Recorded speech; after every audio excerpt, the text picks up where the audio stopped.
पहिले करिंथकरास पत्र याचा 11वा अध्याय आणि 29 वचन आपण वाचणार आहोत.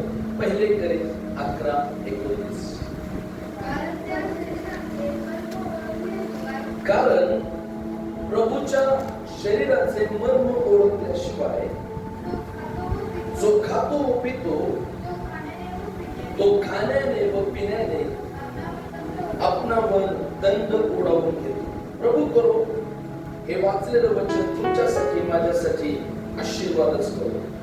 या ठिकाणी देवाचं वचन सांगतं की प्रभूच्या शरीराचे मर्म ओळखल्याशिवाय जो खातो व पितो तो खाण्याने व पिण्याने आपणावर दंड ओढावून घेतो. आज आपण या सायंकाळच्या समयी प्रभू भोजनाचा विधी घेत आहोत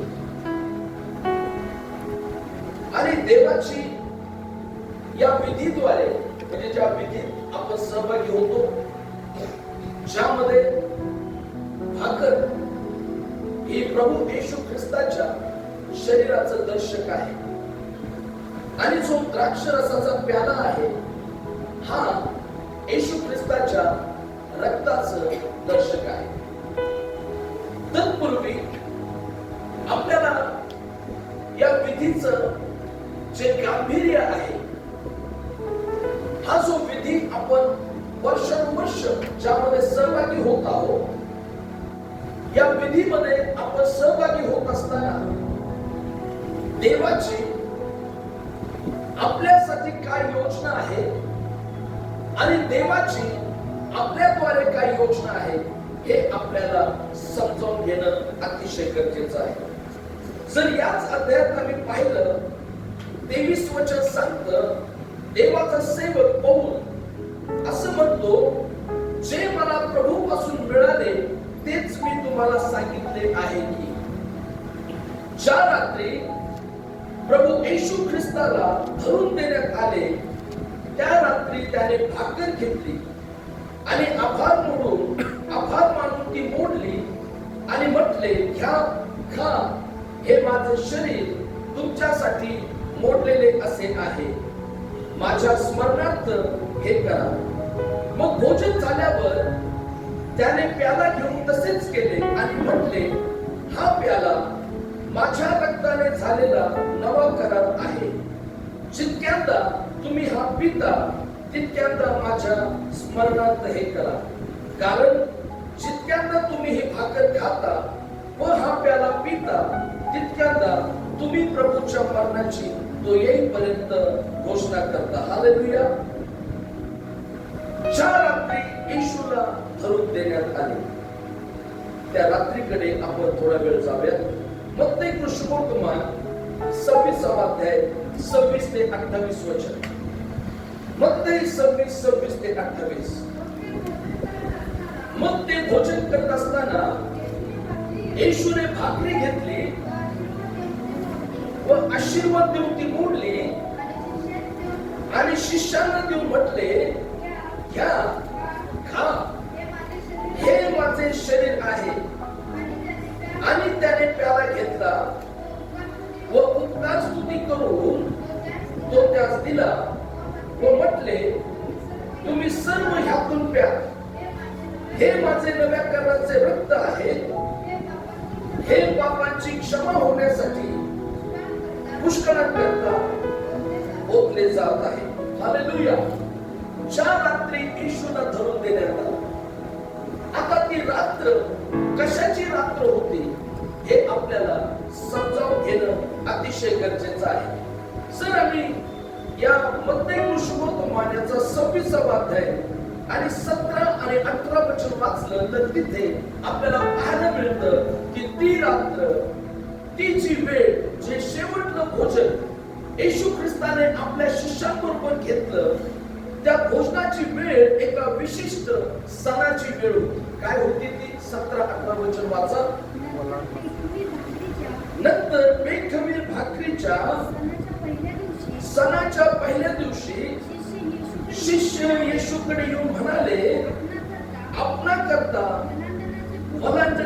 भोजनाची तयारी आम्ही कोठे करावी म्हणून आपली इच्छा आहे.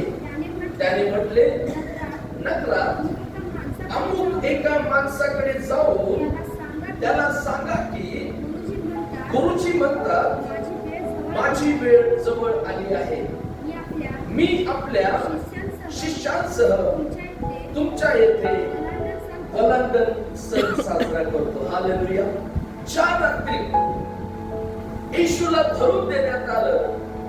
ती रात्र वलांडनाच्या सणाची रात्र होती. किती लोकांना वलांडन सण माहिती? थोडे हात वर. आम्ही वलांडनाच्या सणावर आपण खूप उपदेश ऐकले आहेत. जेव्हा इस्रायल लोक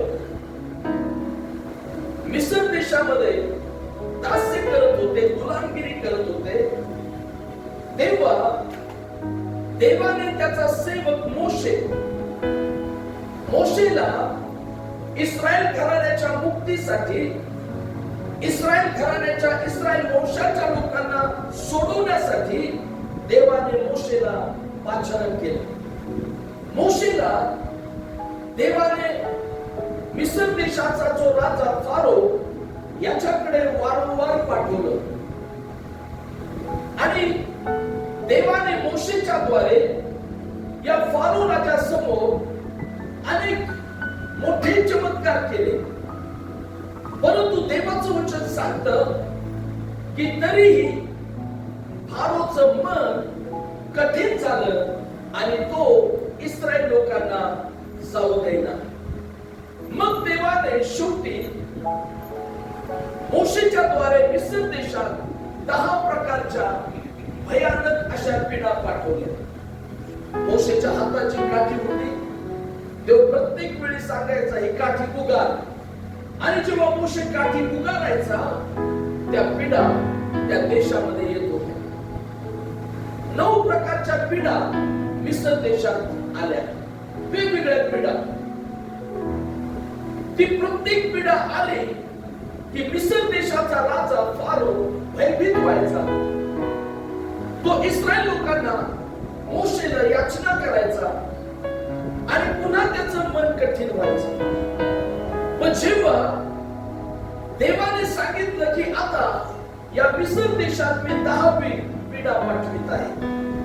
ती 10वी पीडा मिस्र देशातल्या प्रत्येक घराण्यात जन्मलेला जो प्रथम वत्स आहे, प्रथम पुरुष, ते प्रत्येक प्रथम वत्स त्याच्या पशूंमध्ये जे प्रथम जन्मलेले आहेत ते प्राणी, ते सगळे त्या पिढीमध्ये मरतील असं देवाने मोशेला सांगितलं. पण ती पिढा येण्यापूर्वी देवाने मोशेला सांगितलं की इस्रायल घराण्यातल्या लोकांनी काय करायचं. जर इस्रायल लोकांना या पिढीपासून स्वतःचा बचाव करायचा असेल, जो मृत्यू देवाचा दूत मिस्र देशात घेऊन येणार होता त्या मृत्यूपासून जर तुम्हाला संरक्षण करायचं असेल तर तुम्हाला प्रत्येकाला आपापल्या घराण्यासाठी एक नर असा कोकरा जो 1 वर्षाचा असेल, जो निर्दोष असेल असा कोकरा वधण्यात यावा. कसा कोकरा? जो निर्दोष आहे, जो 1 वर्षाचा नर आहे असा कोकरा प्रत्येक घराण्याने वधावा आणि त्या कोकऱ्याचं रक्त घेऊन प्रत्येक इस्रायली वंशातल्या लोकांनी आपल्या घराच्या दाराच्या पाह्यांना, दाराच्या कपाळपट्टीला ते कोकऱ्याचं रक्त लावावं. आणि जेव्हा परमेश्वराचा दूत ती पीडा घेऊन येईल, जेव्हा परमेश्वराचा दूत ते मरण घेऊन मिस्र देशामध्ये येईल, तेव्हा ज्या इस्रायलाच्या घराण्याच्या दारबाह्यांना आणि दाराच्या कपाळपट्टीला निर्दोष कोकऱ्याचं रक्त आढळून येईल, ते घर, ते दार, तो परमेश्वराचा दूत ओलांडून जाईल. म्हणजे त्या घरावर ते संकट येणार नाही. तो मृत्यू त्या घराला स्पर्शही करणार नाही. आणि मग इस्रायल लोकांनी जसं देवाने मोशेला सांगितलं त्याप्रमाणे सगळ्यांनी केलं. मिस्र देशामध्ये जेव्हा परमेश्वराचा दूत पिढा घेऊन आला तेव्हा इस्रायलाच्या वंशातल्या घरात सगळेजण निवांत होते. कारण का? त्यांच्या दाराच्या दार बाहेरना आणि कपाळपट्ट्यांना निर्दोष कोकऱ्याचं रक्त लावलेलं होतं. देवाने मिस्र देशातून इस्रायल लोकांची पराक्रमाने सुटका केली. मिस्र देशात हाहाकार माजला. मिस्र देशात भयानक परिस्थिती निर्माण झाली आणि फारोने इस्रायल लोकांना अगदी तातडीने त्याचा मिस्र देश सोडण्यासाठी आग्रह केला. आणि मग देवाने मोशेच्या द्वारे इस्रायल वंशजाच्या लोकांना सांगितलं की या देवाच्या लोकांनी पिढ्यानपिढ्या वलांडण्याचा सण त्यांनी पाळावा. हा सण प्रत्येक इस्रायल वंशजांनी जे त्यांचे दास आणि दासी आहेत त्या सर्वांनी हा वलांडण्याचा सण पाळावा. या वलांडण्याच्या सणाच्या दिवशी वलांडण्याचा यज्ञ पशु वधावा आणि त्याचा आनंदोत्सव, त्याचा जयोत्सव इस्रायल लोकांनी साजरा करावा. त्या रात्री येशू ख्रिस्त आपल्या शिष्यांनी त्याला प्रश्न विचारला की आपण वलांडण्याचं भोजन कुठं करावं अशी आपली इच्छा आहे. मग येशूने त्याच्या शिष्यांना सांगितलं, नगरात अमुक एका माणसाकडे जाऊन त्याला सांगा की गुरुजी म्हणतात माझी वेळ जवळ आली आहे, मी आपल्या शिष्यांसह तुमच्या येथे वलांडण सण करतो. मग एक घर होतं. त्या घरामध्ये येशू ख्रिस्ताचे शिष्य आणि येशू त्या भोजनासाठी एकत्र जमले होते. कोणतं भोजन? वलांडण्याचं भोजन. वलांडण्याचा सणाचा हा पहिला दिवस होता. वलांडण्याचा यज्ञ पशु त्यावेळी बघण्यात येत होता. आणि हे भोजन करत असताना देवाचं वचन सांगतं की येशू ख्रिस्ताने भाकर घेतली. येशूने भाकर घेतली, आशीर्वाद दिला, आभार मानले आणि ती भाकर मोडली आणि आपल्या शिष्यांना देऊन म्हटलं, घ्या, खा, हे माझे शरीर आहे. मग त्याने द्राक्षरसाचा प्याला घेतला, पुन्हा एकदा त्याने उपकार स्तुती केली आणि आपल्या शिष्यांना देऊन म्हटलं, तुम्ही सर्व ह्यातून प्या, हे माझे नव्या कराराचे रक्त आहे, हे पापांची क्षमा होण्यासाठी पुष्कळांकरता खंडणी म्हणून ओतले जात आहे. प्रियांनो, पिढ्यानपिढ्या इस्रायल लोक त्यांच्या पापांच्या क्षमेसाठी, मुक्तीसाठी, देवाच्या सहाय्यासाठी वेगवेगळ्या प्रकारचे विधी, वेगवेगळ्या प्रकारचे अर्पण, वेगवेगळ्या प्रकारचे सण ते साजरे करायचे. आणि लाखो पशु कदाचित त्या काळात त्यांनी परमेश्वराप्रित्यर्थ वेदीवर ओतले असतील, अनेक त्यांनी वेद्या बांधल्या असतील, अनेक त्यांनी अर्पण परमेश्वरासाठी केले असतील. परंतु पशूंचं आणि पक्ष्यांचं रक्त हे मनुष्याची पापे दूर करावयास असमर्थ आहेत असं त्यांना माहित नव्हतं. ते पशूंचं रक्त हे मनुष्याला त्याच्या पापांची जाणीव करून देणार होतं. त्याला जाणीव होती तो यज्ञ का करत होता, ते अर्पण तो का करत होता, याची त्या मनुष्याला जाणीव होती की तो पापी आहे आणि त्या पापाचं क्षालन होण्यासाठी कशाचा तरी यज्ञ केला पाहिजे, कशाचा तरी बळी दिला पाहिजे. पण पशुचं रक्त हे मानवी जे पाप आहे ते पाप दूर करण्यास असमर्थ होते. ते तात्पुरत्या स्वरूपाचं होतं आणि म्हणून येशू हे जाणून होता की त्याची वेळ आता जवळ आलेली आहे. आणि येशूला हे सांगायचं होतं की तो वलांडण्याचा यज्ञ पशु आहे. आता तो जेव्हा वधस्तंभावर जाईल, तो जेव्हा मरण सोशील, तो जेव्हा मरणातून पुन्हा उठेल, तेव्हा देवाच्या लोकांना त्यांच्या पापांचं प्रायश्चित्त व्हावं म्हणून, त्यांच्या पापाची क्षमा व्हावी म्हणून पुन्हा कुठल्याही प्रकारचा पशूंचा यज्ञ करायची गरज नाही. Hallelujah, praise the Lord. समजते सगळ्यांना? पुन्हा यज्ञ करायची गरज नाही, कारण येशू हा एकदाच सर्वांच्या पापांसाठी मेला असं देवाचं वचन सांगतं. येशू ख्रिस्त हा एकच असा सार्वकालिक यज्ञ देवाने तुमच्या आणि माझ्यासाठी केला. आणि म्हणून त्या रात्री येशूने मंडळीसाठी प्रभू भोजनाच्या विधीची स्थापना केली. त्याने भाकर घेतली, ती मोडली, आभार मानले आणि शिष्याला देऊन म्हटले, खा, माझं शरीर आहे. मग त्याने प्याला घेतला, तसंच केलं आणि शिष्याला देऊन म्हटलं, हे माझे नव्या कराराचे रक्त पापांची क्षमा होण्यासाठी पुष्कळांकरता खंडणी करून ओतले जात आहे. येशू ख्रिस्त त्या रात्री तिथून उठला, भोजन झाल्यावर आणि एका बागेत तो प्रार्थना करायला गेला. त्याला माहित होत त्याची वेळ जवळ आली. त्या बागेत, गेतसेमाने बागेत तो प्रार्थना करायला गेला. तिथे जाताना आपले शिष्य त्याने सोबत नेले. त्यापूर्वीच जो शिष्य येशूला धरून देणार होता, यहुदा इस्करियोत, हा तिथून निघून गेलेला होता.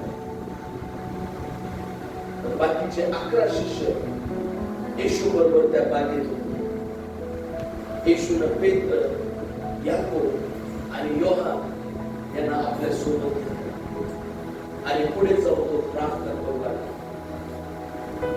प्रार्थना केली. जो शिष्य येशूला धरून देणार होता तो आला. त्याने येशूला सलाम केला, येशूचं चुंबन घेतलं गालाचं, कारण त्याने खून दिली होती की मी ज्याच्या गालाचं चुंबन घेईन तोच तो येशू ख्रिस्त आहे, त्याला तुम्ही पकडा. रोमी सैनिकांचा पोस्ट आला. याचक होते, शास्त्री पुरुष होते आणि त्याने येशूला अटक करून येशू वधस्तंभावर मरण पावला. येशूचे हाल करण्यात आले आणि तिसऱ्या दिवशी त्याने सांगितल्यानुसार तो मरणातून पुन्हा उठला. मरणातून उठल्यावर तो 40 दिवस आपल्या शिष्यांना दिसला. फक्त शिष्यांनाच नाही, अनेक लोकांना, 500 पेक्षा अधिक लोकांना येशू ख्रिस्त दिसला, तो भेटला. त्याने पुष्कळ पुराव्यांनी हे पटवून दिलं, हे सिद्ध केलं की तो जिवंत आहे. आणि मग आपल्या शिष्याला त्याने एक आज्ञा दिली, यरूशलेम सोडून तुम्ही जाऊ नका, कारण की त्यापासूनची देणगी मिळणार आहे. याविषयी तुम्ही माझ्यापासून ऐकलं की पवित्र आत्म्याची देणगी मिळण्याची वाट पहा.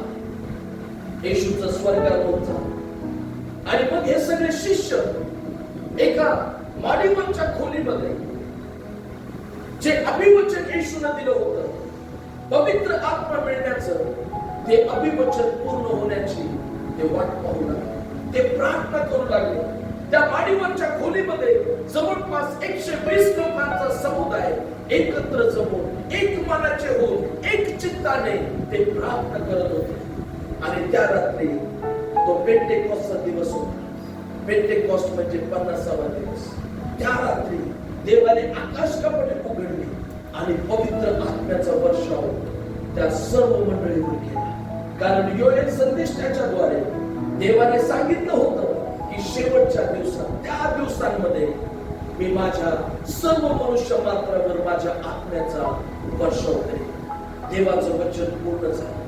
ते सगळे अन्य भाषामध्ये प्रार्थना करू लागले. त्या रात्री पेत्र, जो येशूला नाकारणारा होता, जो येशू पासून दूर निघून जाणार होता, तो पेत्र पवित्र आत्म्याने भरल्यावर लोकसमुदायांना सुवार्ता सांगू लागले.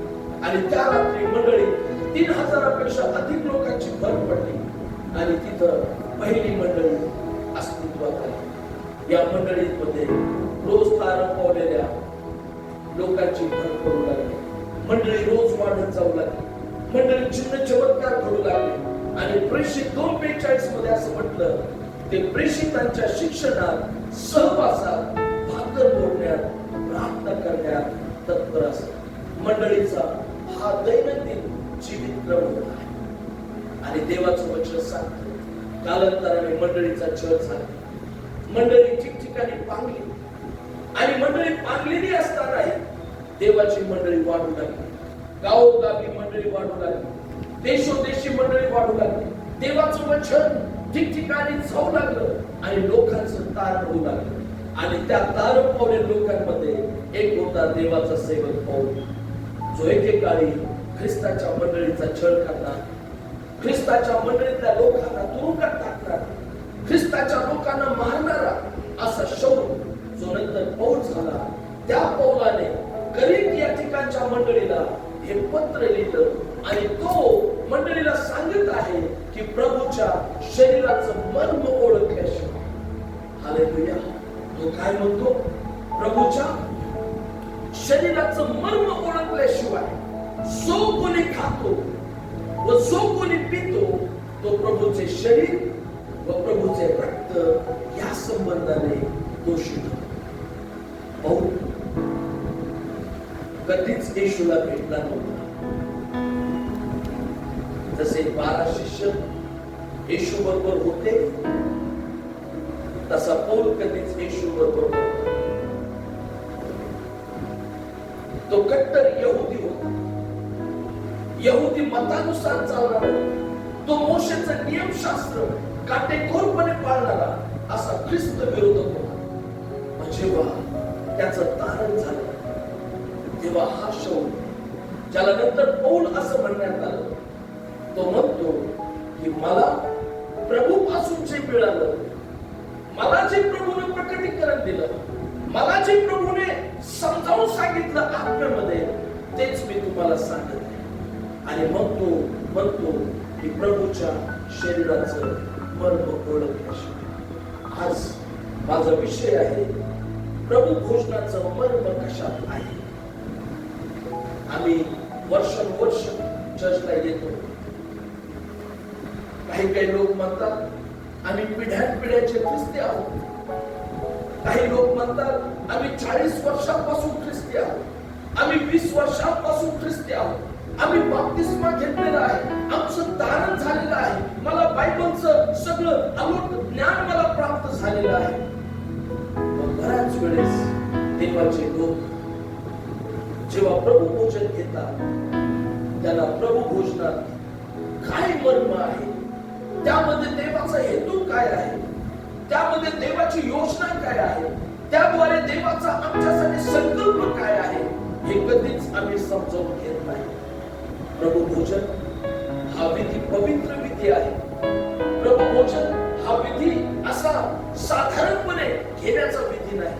आणि म्हणून देवाची इच्छा आहे की आम्ही प्रभू भोजनाचं मर्म कशात आहे हे आम्ही समजावून घ्यावं. हालेलुया. पहिली गोष्ट, प्रभू भोजनाचं मर्म कशात आहे. प्रभू भोजनाचं मर्म कशात आहे. पहिली गोष्ट, प्रभू भोजनाचं मर्म आभार प्रदर्शनात आहे. कशात आहे. आभार प्रदर्शनात. आपल्या बाजूच्याला सांगा, प्रभू भोजनाचं मर्म आभार प्रदर्शनात आहे. हालेलुया. असं कसं सांगतो. प्रभू भोजनाचं मर्म कशात आहे. हालेलुया. इकडे बघा, प्रभू भोजनाचं मर्म कशात आहे. आभार प्रदर्शनात आहे. या ठिकाणी आपण 23 वचन वाचूया. पहिले करीत याचा 24-25, पहिले करीत त्याचा 11वा अध्याय 24-25. आणि आभार मानून ती मोडली आणि म्हटले, घ्या खा, हे माझे शरीर आहे, हे तुमच्यासाठी मोडलेले असे आहे, माझ्या स्मरणार्थ हे करा.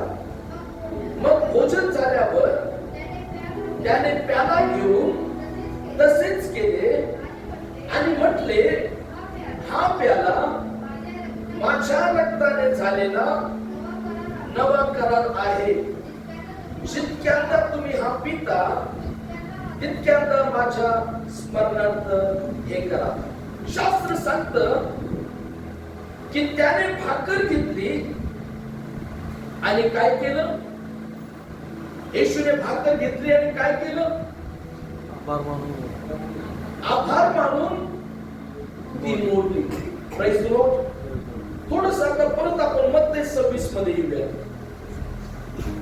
ज्या रात्री येशूला धरून देण्यात आले. मत्ते 26 त्याचं 18 वचन काय सांगतं? त्याने म्हटले, नगरात अमुक एका माणसाकडे जाऊन त्याला सांगा की गुरुजी म्हणतात माझी वेळ जवळ आली.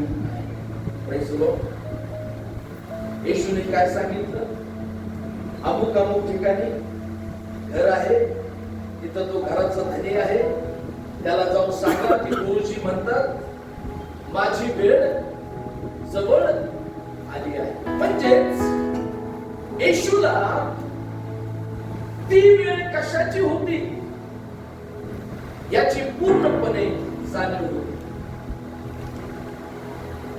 तो दिवस वलांडण्याच्या भोजनाचा होता. एवढंच नाही, येशूला माहित होतं की त्याच रात्री सर्वजण त्याच्याविषयी अडखळणार आहे. येशूला हे माहित होतं की त्याच रात्री त्याला धरून देण्यात येणार आहे. येशूला माहित होतं की त्याच रात्री त्याला कोडे मारण्यात येणार आहे. येशूला माहित होतं की त्याच रात्री त्याचा शिष्य पेत्र कोंबडा हरवण्यापूर्वी त्याला 3 वेळा नाकारणार आहे. येशूला माहित होतं की त्याच रात्री त्याचे सर्व शिष्य त्याला सोडून त्याची पांगापांग होणार आहे. येशूला माहित होतं की त्याच रात्री त्याला प्रश्न विचारले जाणार आहे. येशूला माहित होतं की त्या रात्रीनंतर त्याला वधस्तंभावर खेळण्याकरता लोकांच्या हाती सोपवण्यात येणार आहे. त्याला माहित होतं की त्याला वधस्तंभ व्हायचा आहे. त्याला माहित होतं की त्याला वधस्तंभावर जाताना त्याच्या मस्तकावर काट्याचा मुकुट घालण्यात येणार आहे. त्याला खिळे ठोकण्यात येणार आहे. त्याच्या कुशीमध्ये भाला खुपसण्यात येणार आहे. त्याची थट्टा केली जाणार आहे. हे सगळं माहित असताना येशूने काय करायला पाहिजे होतं? शोक करायला पाहिजे होतं. कारण तो पूर्ण देव, पूर्ण मानव. त्याच्यातला मानवीय स्वभाव, त्याला शरीर आपल्यासारखंच होतं.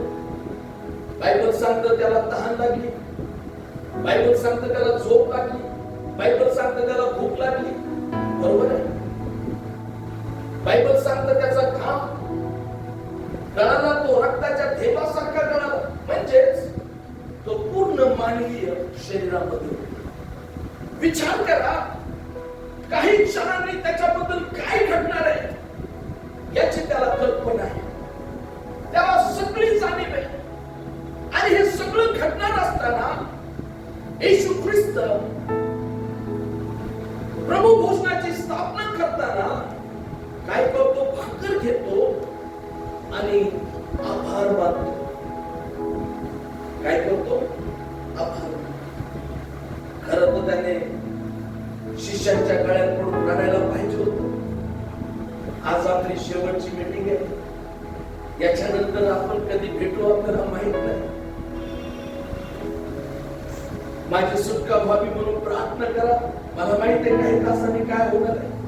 ते सगळं करण्याऐवजी, येशूनं शोक करण्याऐवजी, येशूनं ऊर बनवून घेण्याऐवजी, त्याने देवाला प्रार्थना करण्याऐवजी की पित्या मला हे सगळं सहन होत नाही असं म्हणण्याऐवजी त्याने भाकर घेतली आणि आपल्या स्वर्गातल्या पित्याचे आभार मानले. एवढंच नाही, त्याने प्याला घेतला आणि तो प्याला घेऊनही स्वर्गातल्या पित्याचे आभार मानले आणि शिष्याला देऊन म्हटलं, ही भाकर माझं शरीर आहे, तुम्ही खा. हा प्याला माझ्या रक्ताचं दर्शक आहे, तुम्ही त्यातून प्या. येशूनं स्वतः अशा परिस्थितीत, कठीण परिस्थितीत, नकारात्मक परिस्थितीत देवाचे स्वर्गातल्या पित्याचे आभार मानले. प्रियांनो, या ठिकाणी जेव्हा मी प्रभू भोजन विधी मध्ये सहभागी होतो, जेव्हा मी आमच्या हातामध्ये भाकर आणि द्राक्षरस घेतो, तेव्हा देवाची इच्छा काय आहे की जेव्हा आम्ही या विधीमध्ये सहभागी होतो तेव्हा आम्ही त्याचं मर्म जाणं. आणि त्याचं मर्म यामध्ये आहे की देवाच्या लोकांनी आभार प्रदर्शनासहित ती भाकर आणि त्या प्याल्याचं सेवन करावं. दुःखाची गोष्ट आहे, अनेक ख्रिस्ती लोक चर्चला येतात, नाचून गाऊन देवाची आराधना करतात. अनेक ख्रिस्ती लोक म्हणतात की आम्ही पिढ्यानपिढ्या ख्रिस्ती आहोत. पण जेव्हा प्रभू भोजनाची वेळ येते, जेव्हा प्रभू भोजनाचा विधी असतो, त्यावेळी ते लोक देवाच्या घरात येताना असे येतात की जणू काय सूतक आहे. कसं आहे? सूतक असल्याचं चेहरे त्यांचे पडलेले असतात, त्यांच्या चेहऱ्यावर दुःख असतं. येशू मेला. बऱ्याच मंडळामध्ये गोल पांढरी भाकर दिली जाते. तिला भाकर म्हणता येत नाही, त्याला वेफर म्हणतात. वेफर, पांढरे वेफर. ते वेफर का दिले जातात माहित आहे?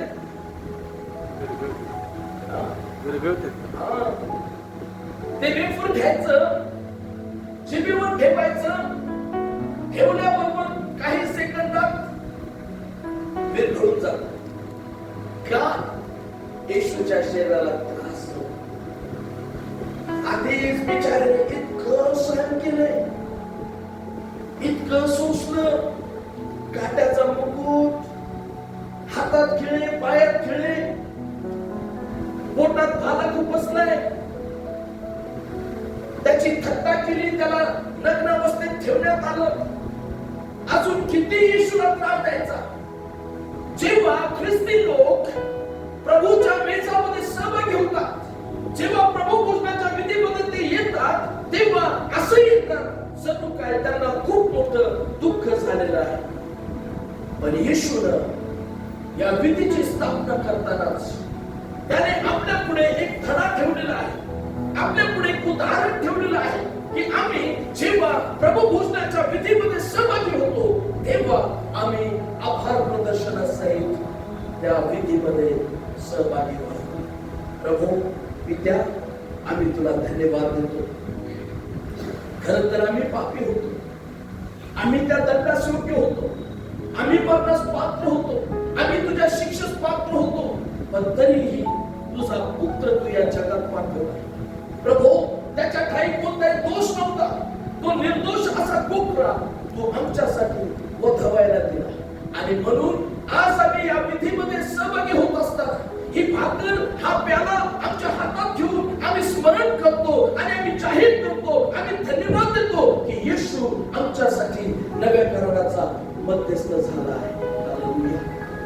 आणि जेव्हा आम्ही आभार प्रदर्शनासहित या मेजामध्ये सहभागी होतो तेव्हा परमेश्वराचे सगळे स्वर्गीय आशीर्वाद, स्वर्गीय शांती, स्वर्गीय आरोग्य, स्वर्गीय कृपा, स्वर्गीय आनंद, स्वर्गीय देवाची उपस्थिती आमच्या जीवनामध्ये त्या क्षणापासून कार्यरत झाल्याशिवाय राहत नाही. हालेलुया.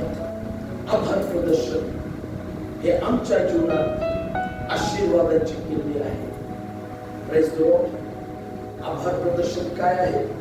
आशीर्वादाची किल्ली आहे. आणि देवाची इच्छा ही नाही की आम्ही फक्त प्रभू भोजनाच्या रविवारीच देवाच्या सानिध्यात, देवाच्या घरात येताना आभार प्रदर्शन करत यावं. देवाची इच्छा ही आहे की आमचं रोजचं जीवन आम्ही देवाच्या प्रभू येशूच्या नावात आभार प्रदर्शनाने, धन्यवादाने, उपकार स्तुतीने, आनंदाने भरलेलं आम्ही जीवन जगावं. भलेही परिस्थिती काही असेल, परिस्थिती कठीण असेल, परिस्थिती आव्हानात्मक असेल, परिस्थिती नकारात्मक असेल, असं वाटत असेल की आता सगळं संपलेलं आहे, त्याही परिस्थितीमध्ये देवाची इच्छा ही आहे की तुम्ही आणि मी आभार प्रदर्शन करणारे जीवन जगावं. हालेलुया. शास्त्र सांगतं. पहिले तेसलोनिकस पत्र 5 अध्याय 16 वचन. पहिले तेसलोनिकस पत्र 5 अध्याय 16 वचन.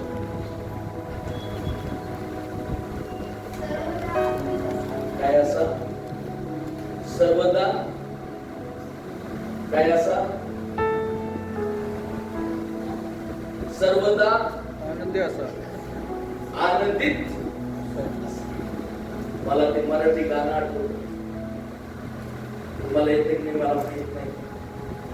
सर्वदा प्रभू मध्ये आनंद करा, आनंदित असा. सर्वदा प्रभू मध्ये आनंद करा, आनंदित असा. पुन्हा सांगतो आनंद करा, पुन्हा सांगतो आनंद करा, पुन्हा सांगतो आनंद करा, पुन्हा सांगतो आनंद करा. सर्वदा प्रभू मध्ये आनंद करा, आनंदित असा. आमचा आनंद मर्यादित वेळेत मर्यादित समयातच असतो.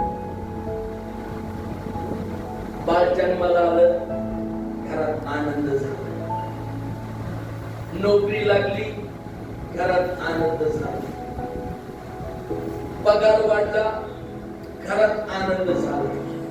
धंदा चांगला झाला, घरात आनंद झाला. कोणाचा वाढदिवस आला, आनंद झाला.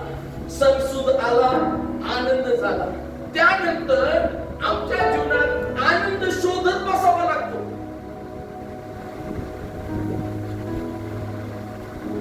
12 महिने आमचे चेहरे उदास आणि निराश. आम्ही भाकर हा प्याला दर महिन्याला घेतो. आम्ही देवाच्या सानिध्यातच खोटं वागतो. या भाकरीचा, या प्याल्याचा उद्देश काय आहे? की तुम्ही आणि मी आनंदित असं जीवन जगू. कारण जगाला आज कशाची नाही, आज त्या आनंदाची गरज आहे. आणि ज्या वेळेस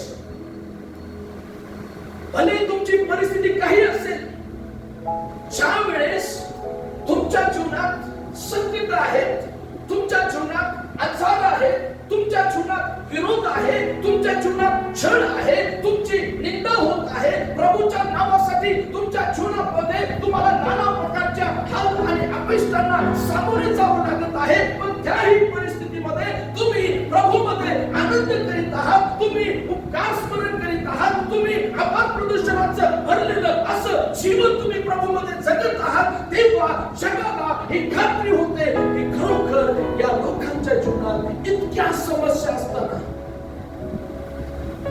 इतक्या अडचणी असताना, इतके दुःख असताना, या लोकांच्या जीवनातला आनंद मात्र, या लोकांच्या चेहऱ्यावरचा आनंद मात्र कधीच आम्ही जाताना पाहिला नाही. आणि जेव्हा लोकांना तुमचं जीवन देवाच्या शांतीनं, देवाच्या समाधानानं, देवाच्या आनंदाने, देवाच्या कृपेनं भरलेलं दिसतं, तेव्हा आपल्याला जग येऊन प्रश्न विचारतो. आमच्याकडे सगळं आहे, जगातलं सगळं सुख आहे, पण आमच्या जीवनात हा आनंद नाही जो तुमच्याकडे आहे. आणि त्यावेळेस तुम्ही जगाला सांगता, हा आनंद आमचा पैशातला आनंद नाही, आमचा आनंद वस्तूंमधला आनंद नाही, आमचा आनंद सोन्या रुपयातला आनंद नाही, आमचा आनंद जगातल्या कोणत्याही सेलिब्रेशन मधला आनंद नाही. आमचा आनंद जो आहे तो स्वर्गातून येणारा आनंद आहे. आणि जर तुम्हाला तो आनंद अनुभवायचा असेल, आमच्या सगळे प्रभूच्या घरात चला. Hallelujah, hallelujah. दुःखाची गोष्ट आहे, ख्रिस्ती लोक जर खुरखुर करणारे लोक जर असतील या जगात, तर त्यामध्ये ख्रिस्ती लोकांचा पहिला नंबर आहे. प्रत्येक गोष्टीत आम्ही रडगाणं गात बसतो. प्रत्येक गोष्टीत आम्ही खुरखुर करतो. प्रत्येक गोष्टीत आम्ही दोष पाहतो आणि म्हणून आमच्या जीवनातला आनंद टिकून राहत नाही. जेव्हा आम्ही प्रभूचं शरीर आणि त्याचं रक्त याचे सहभागी होतो तेव्हा प्रियांनो आम्हाला देव शिकवतो की आम्ही आभार प्रदर्शनाने भरलेलं जीवन जगलं पाहिजे. Thank you Jesus. आज माझ्याकडे पैसे नाहीत, तुला धन्यवाद.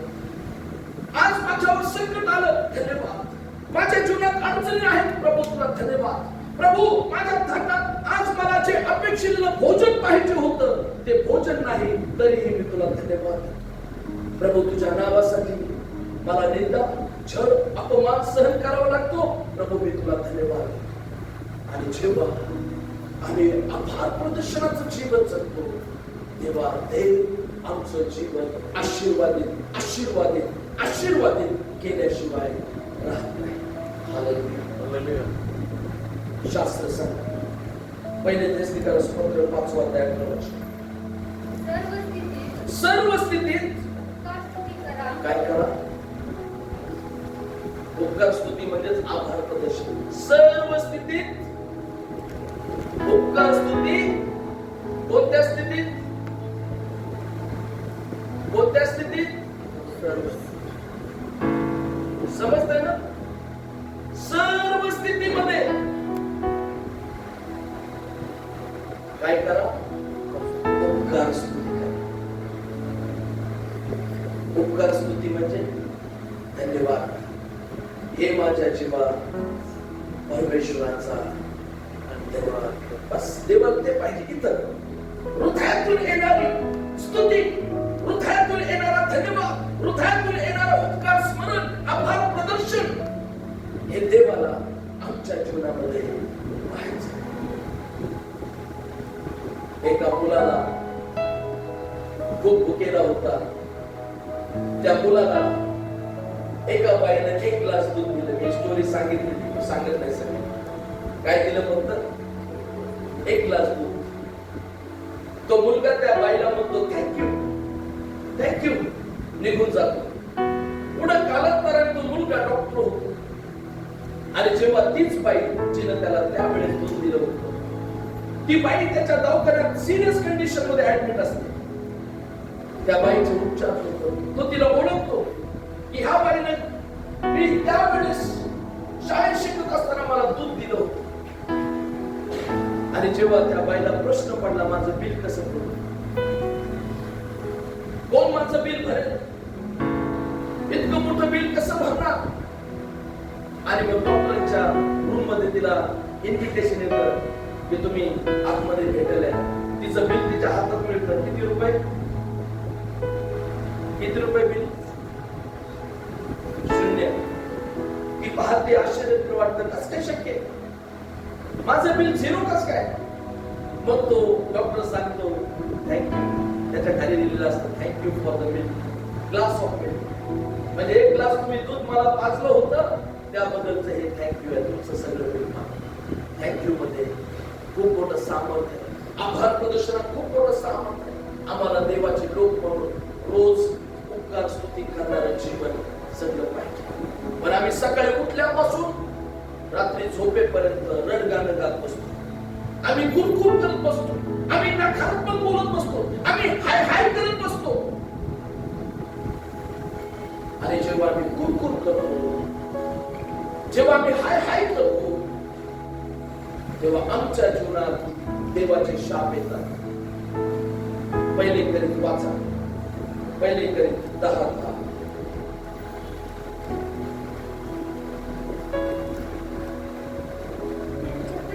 त्यांच्यापैकी कित्येकांनी कुरकुर केली आणि ते संहारकर्त्याकडून नाश पावले. तेव्हा तुम्हीही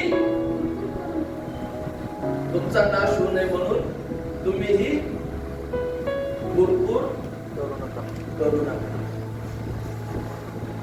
आम्हाला जमतंय, आमचं डोकं दुखलं, आम्ही देवाला 10 वेळा शिव्या शाब्दून मोकळो. देवा, तुला माझी काळजी नाही का? तुला माझं दुःख दिसत नाही का? तुला माझा प्रॉब्लेम समजत नाही का? तुला माझ्या अडचणी दिसत नाही का? आणि आम्ही घेतो काय? फार असं करून येतो प्रभू भोजनाच्या वेळेवर. काही लोक पांढरे कपडे, पांढरे शर्ट, पांढरे पॅन्ट, पांढऱ्या साड्या. का? प्रभूचा प्रभू भोजनाचा वार. प्रभू भोजनाचा वार संपला, आमचा प्रोग्राम चालू. इथून बाहेर पडायच्या आता सुरू होत.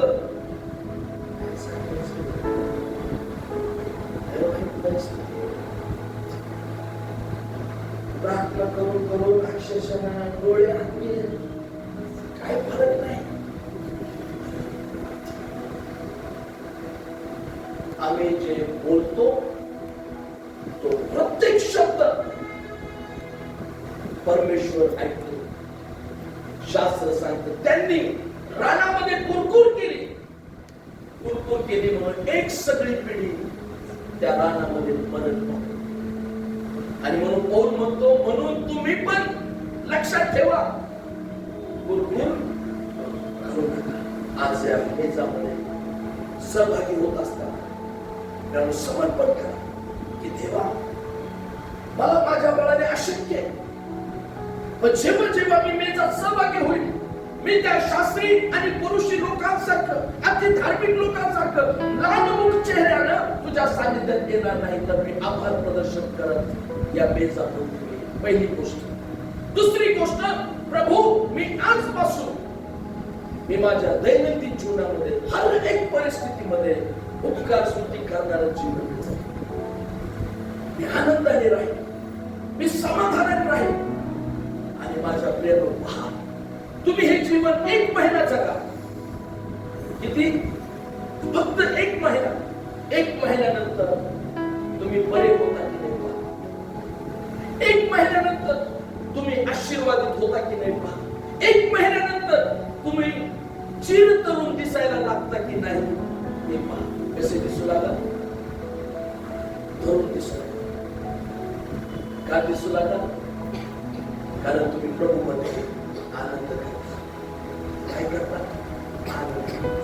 आमचे चेहऱ्यावर सुरकुत्या का पडायला लागल्या? का पडायला लागल्या? आणि आम्ही आता प्रयत्न करतो त्या सुरकुत्या झाकण्यासाठी. फाउंडेशनचा थरावर थर त्या थराला खपले येतात.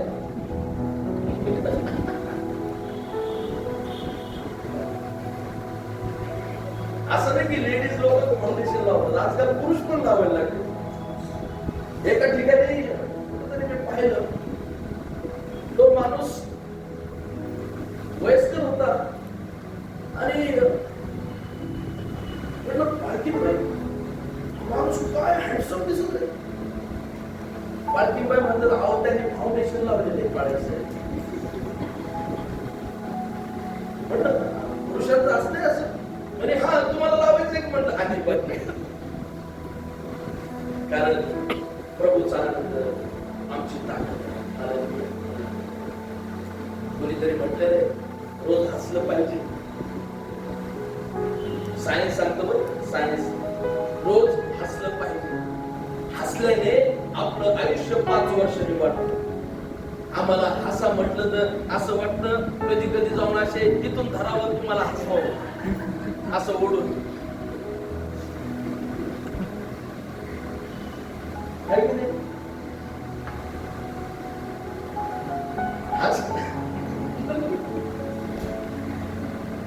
आजकाल लोक सकाळी सकाळी जातात बागेत जाऊन 10-15 लोक असतात. काय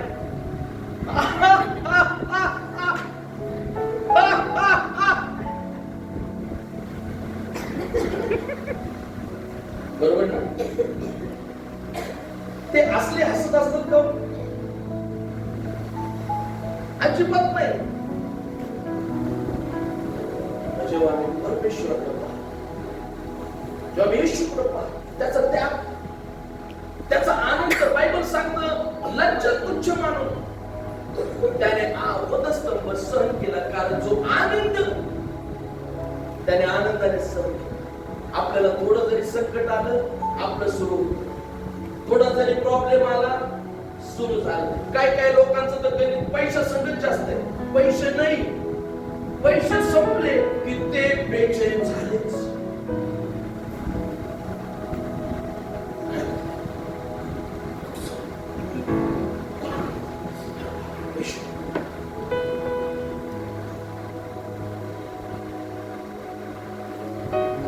थोडं काही झालं की आमचं बिघडलंच. देव चांगलाच नाही, प्रार्थना करून उपयोगच नाही, चर्चला जाऊन उपयोगच नाही. कशाला मी प्रभूचा स्वीकार केलाय? ज्याला खरा ख्रिस्त समजलाय, ज्याला खरा ख्रिस्त समजलाय आणि जो आभार प्रदर्शनाचं जीवन जगण्याचं निश्चय करतो, त्याचं जीवन आशीर्वादित झाल्याशिवाय राहत नाही. परवाच्या दिवशी मी एका ठिकाणी प्रार्थनेला गेलो. रेनकोट घातला होता, रेनकोट घातला. मला वाटतं पहिलाच पाऊस मी रेनकोट वगैरे घालून असं बाहेर पडलो. आणि माझा रेनकोट ना, मलाच माहित नाही इतका खटारा झालेला आहे. म्हणजे त्याला सगळीकडून गळती लागलेली हे मला माहितच नाही.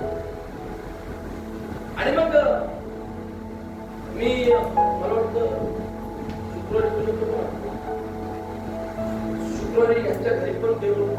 तो पण बिचारा माझ्या मागे लागला, पाच लय पाऊस चालू आहे, लय पाऊस चालू, जाऊ नका, थांबा जरा. मी म्हटलं नाही, मला जायला पाहिजे.